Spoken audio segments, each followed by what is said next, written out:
કારણ કે એને ખબર છે કે આ લોકો કાંઈ કરવાના નથી આપણા ઈંડાને. તે બિચારી ઊભી થઈને આમ વહી ગઈ ઓલી બાજુ. અમે પાળે બેઠી, એને ખબર પડી ગઈ બધા કે આ લોકો છે ને કંઈ કરશે નહીં આપણા ઈંડાને. એને એટલો ભરોસો છે.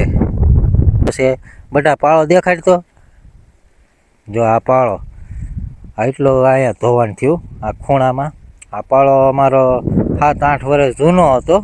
આ પાળો તોડી નાખ્યો. જય માતાજી, જય માં મોગલ, હર હર મહાદેવ. કેમ છો બધા? મજામાં? તો છે ને આપણે લોકો છે ને 8-9 દિવસ પછી આપણી વાડીએ આવ્યા છીએ, કારણ કે આ બધી નુકસાની બહુ ઝાઝી થઈ છે. પાળા બધે ધોઈ નાખ્યા. વરસાદ જ એ પ્રકારનો હતો ને, કારણ કે વરસાદ અમારા ખાંભામાં પડ્યો હોય છે 20-25 વરસાદ. તો પાળો તોડી નાખ્યો છે ખેતરનો. તો અત્યારે જો અમે એક પાળાની પાસે ઊભા છીએ, તમે એની ઉપરથી અંદાજો લગાવી શકશો કે આમાંથી એક ખટારો આખો વયો જાય એટલો પાળો તૂટી ગયો છે. બધા પાળો દેખાડતો, જો આ પાળો એટલો અહીંયા ધોવાણ થયું આ ખૂણામાં. આ પાળો અમારો 7-8 વર્ષ જૂનો હતો. આ પાળો તોડી નાખ્યો. 20-25 વરસાદ પડ્યો, એમાં પછી પાળો તૂટી ગયો છે. તો હવે આ બધું રિપેર કરવું જોઈએ, કારણ કે અમે તો આજે 8-9 દિવસ પછી વાડીએ આવ્યા છીએ જોવા. તો અહીંયા જોવા આવીને આમ મન આમ પૂરું થઈ ગયું કેમ કહેવાય. તો છે ને જો ખેતરમાં તો છે ને પાળો ધોઈ નાખ્યો છે. અહીંયા તમે જોવા નીચે બધું ધોઈ નાખ્યું, હાવ રેડી કરી દીધું. પાણા દેખાડી દીધા છે. લાઈન જ પડી જાય ને, વરસાદ જ એ ટાઈપનો હતો. આમ જો તો ખરા ખાડા પડી ગયા, નીકળ્યા ધોરિયા કાઢી નાખ્યા ચારે બાજુથી. આપણે આ બધું પાણી ન્યા જ ગયું. એ આપણે પહેલાં જોયું ને ન્યા અહીંયા બધી જો પાણા દેખાડી દીધા. એટલો વરસાદ ટાઈપટનો હતો, કારણ કે 20-25 વરસાદ પડી જાય એટલે પાણી ક્યાં જાય, વિચાર તો કરો તમે. હવે છે ને જો બીજું ધોવાણ છે ને અમારે અહીંયા થયું છે આ ઉપલા ભાગમાં. જો અહીંયા બીજું ધોવાણ છે. જો અહીંથી આ પાણી સીધું આમ ગયું. પછી તમે જુઓ કેવો ધોરિયો પાડી દીધો. આમાં હજી અમે માંડવી વાવીને વરસાદ શરૂ થઈ ગયો છે. હજી માંડવી ઉગવાનો વીમો જ છે. હજી માંડવી દેખાતી નથી. આજ 9 દિવસ થઈ ગયા છે માંડવી વાવી, અને હજી માંડવી દેખાતી નથી, કારણ કે બધું ફૂલ ધોવાનું છે બધા ખેડૂને.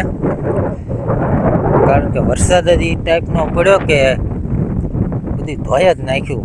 પાળો તોડી નાખ્યો ખેતરનો. ક્યાંય પાળો હાજો નથી રહેવા દીધો, બધી ધોઈ નાખ્યું. આ પાળો તો તમે જો આમ ઊભા વચ્ચે ખેતરમાંથી પાડ્યો કહી દીધું. વચ્ચે ખેતરમાંથી પાડ્યો પાળો, એમાં પાણા દેખાડી દીધા. હવે એમાં કાંઈ થાય નહીં. હવે એમાં પછી માંડવી વાવી એટલે હવે કાંઈ ન થાય. હવે પછી જો એ બધું પાણી છે ને એ આમથી આવ્યું ઓલી બાજુથી. આ બ્લોકનું પાણી બધું અહીંયા આવ્યું. અહીંથી પછી પાળો આમ તૂટી નહીં ગયો. આમાં છે ને માંડવી વાવતા હતા ને તો એ ટીટોડીના બચ્ચા ઓલા ઈંડા હતા સામે, તે એની પાસે આપણે જઈ એ છે કે નહીં જોવા. માંડવી વાવતા હતા ને તો એ સામે છે ને ટીટોડીના ઈંડા હતા 4. આજથી 10 દી પહેલાંની વાત છે. તો એ ટીટોડીના ઈંડા હતા 4 ઈંડા હતા, અને આપણે છે ને એના ભાગનું છે ને તો એટલામાં વાવી નથી માંડવી. ત્યાંથી આપણે ઉપાડી લીધું હતું. એનોમાં ઈંડા હતા ને એટલા માટે એની જગ્યા મૂકી દીધી હતી. તો ત્યાં માંડવી જે ઉગશે ને તો એ ખાલું પડશે. તો આપણને એ વાતનો અફસોસ નથી. તો આપણે એ જોવા જવાનું છે કે અત્યારે એના ઈંડા છે કે બચ્ચા વયા ગયા. તો હાલો હું તમને દેખાડું છે કે નથી. હાલ બનાવીએ અહીં મારી વાંહે હાલજો. માંડવી ન સેપાયો છે હો બટા ઈંડા. 4 ઈંડા છે. જો ઓલા ઈંડા દેખાડ 4. જો હજી 4 ઈંડા છે. હજી એને પાણાથી શણગારી દીધો. પાણા અમે વાવ્યું ને તે પાણા નહોતા શણગારેલા, એમને હતો છે ને એના ભાગનું છે ને રહેવા દીધું હતું. તો જો અહીંયા છે ને આ એની માળાની ફરતે એટલા ભાગમાં આપણે માંડવી વાવવાનું માંડવી વાળ્યું હતું, કારણ કે ના બસલા હતા, તો બસલા ઈંડા હતા, તો ઈંડા હજી પણ 4 છે. અને અમારે લોકોને છે ને 20-25 વરસાદ પડી ગયો છે, તો આ કંઈક સમજાતું નથી શું કહેવા માગે છે. કારણ કે ટીટવાળીના ઈંડા છે ને હવે ન હોય, બસલા થઈ ગયા હોય. તો હજી આ મારા ખેતરમાં જો હજી 4 ઈંડા છે, તો આમાં કંઈ સમજાતું નથી. તમે કોમેન્ટ કરજો તમે શું કહો કા બેટા. હા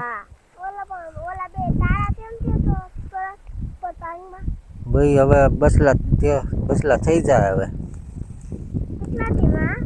શું ખબર હોય કેટલા દીમાં થાય, એ ખબર હોય કેટલા દીમાં, કેટલા દીમાં ચાચીની પાસે ટીટવાળી આપણને ઓળખે ને એટલે બિચારી છે ને તો આમ શેટી વહી ગઈ, કારણ કે એને ખબર છે કે આ લોકો કાંઈ કરવાના નથી આપણા ઈંડાને.